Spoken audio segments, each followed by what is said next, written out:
In this month of Ramadan, the reward of those types of voluntary acts of worship is actually multiplied so much that it makes it more meaningful to participate in and engage in these types of worship. So, for us to get up a little bit early for Fajr, for example, and make sure that we don't just fulfill the 2 units that are farad, but rather we start off with 2 that are sunnah.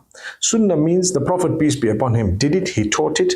One would not be sinful to leave it out, but one would achieve such a great reward to fulfill that particular sunnah of Fajr that the Prophet Muhammad, peace be upon him, says, Rak'ata al-Fajri khayrum min ad-dunya wa ma fiha. The 2 units of voluntary prayer, the sunnah prayer that you offer before Salatul Fajr as part of the Fajr is better for you than the whole world and whatever it holds. So that's an amazing reward. Now, if we were to take a look at Dhuhr as well, once you're done with your prayer, don't just disperse.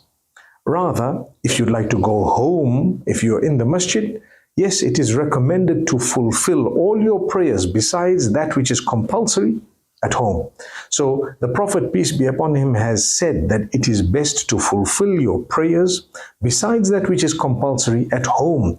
And he also says, don't make your homes graves, because a home where the remembrance of Allah is not fulfilled or is not engaged in, and salah is not fulfilled, which is the prayer, and Quran is not recited, is actually a home that is dead. It's more like a grave.